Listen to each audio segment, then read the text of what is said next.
छोटे से गांव में 10 साल की एक मासूम लड़की रहती थी जिसका नाम मरियम था। मरियम बहुत सीधी और अल्लाह के डरने वाली बच्ची थी। उसकी असली माँ का इंतकाल तब हो गया था जब वो बहुत छोटी थी। कुछ समय बाद उसके पिता ने दूसरी शादी कर ली।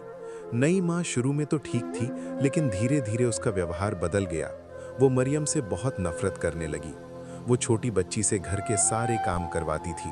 सुबह जल्दी उठाकर पानी भरवाती, झाड़ू लगवाती, बर्तन मंजवाती और कई बार उसे खाना भी ठीक से नहीं देती थी। मरियम का बाप भी अब पहले जैसा नहीं रहा था। वो अपनी बीवी की बातों में आकर अपनी ही बेटी को डांटता रहता था। घर में मरियम का कोई अपना नहीं था, लेकिन एक चीज थी जो उसे मजबूत बनाती थी।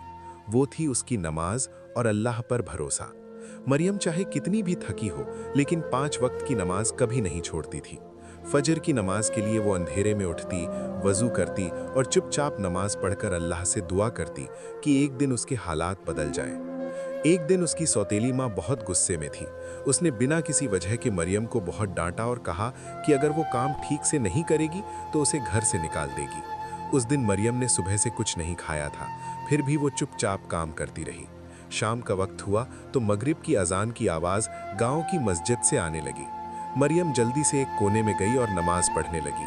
उसकी सौतेली माँ ने उसे नमाज पढ़ते देख लिया और गुस्से से चिल्लाने लगी कि काम छोड़कर नमाज पढ़ रही है।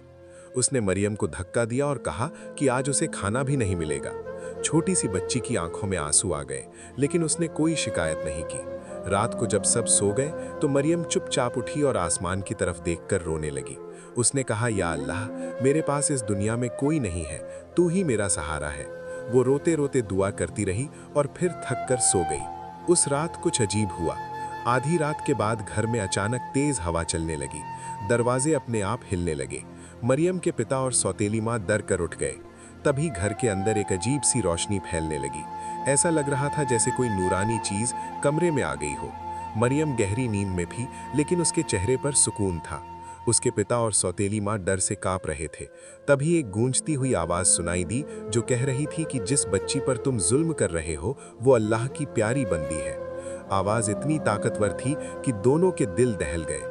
अचानक घर के अंदर रखी चीजें हिलने लगी और उन्हें ऐसा महसूस हुआ जैसे कोई अदृश्य ताकत उन्हें देख रही हो। सौतेली माँ डर के मारे रोने लगी और कहने लगी कि वो अब कभी मरियम पर जुल्म नहीं करेगी। उसी समय मरियम की आंख खुली। उसने देखा कि उसके घर में हल्की सी रोशनी फैली हुई है। उसे समझ नहीं आया कि क्या हो रहा है, लेकिन उसके दिल में अजीब सा सुकून था। सुबह हुई तो सब कुछ शांत था, लेकिन मरियम के पिता और सौतेली माँ के चेहरे पर डर साफ दिखाई दे रहा था। उन्हें पूरी रात की घटना याद थी। उन्होंने पहली बार महसूस किया कि वे कितनी बड़ी गलती कर रहे थे। मरियम के पिता को अपनी बेटी की मासूमियत याद आई। उन्हें याद आया कि कैसे वो छोटी सी बच्ची हर दिन नमाज पढ़ती है और कभी किसी से शिकायत नहीं करती। वो रो पड़े। उन्होंने मरियम को अपने पास बुलाया और उससे माफ़ी मांगी। सौतेली माँ भी रोते हुए उसके सामने खड़ी थी। उसने कहा कि उसने बहुत बड़ा गुनाह किया है और अब वो मरियम को अपनी बेटी की तरह रखेगी। मरियम छोटी थी, उसका दिल साफ था। उसने तुरंत उन्हें माफ कर दिया। उस दिन के बाद उस घर की जिंदगी बदल गई। मरियम अब पहले की तरह दुखी नहीं थी। उसके पिता उसे बहुत प्यार करने लगे और उसकी पढ़ाई का भी ध्यान रखने लगे। सौतेली माँ भी अब उसके साथ अच्छा व्यवहार करने लगी। गांव के लोग भी हैरान थे कि अचानक उस घर का माहौल कैसे बदल गया। कुछ लोग कहते थे कि ये अल्लाह का करिश्मा था, क्योंकि अल्लाह अपने सच्चे और सब्र करने वाले बंदों की जरूर मदद करता है। मरियम अब भी हर दिन 5 वक्त की नमाज पढ़ती थी और अल्लाह का शुक्र अदा करती थी कि उसने उसके दिल की पुकार सुन ली। इस कहानी की सबसे बड़ी सीख ये है कि जुल्म कभी हमेशा नहीं चलता और अल्लाह सब कुछ देख रहा होता है। जो इंसान सब्र करता है और अल्लाह पर भरोसा रखता है, उसकी मदद जरूर होती है। छोटी सी मरियम ने हमें ये सिखाया कि अगर दिल सच्चा हो और ईमान मजबूत हो तो अल्लाह ऐसे रास्ते खोल देता है जिनकी इंसान कल्पना भी नहीं कर सकता।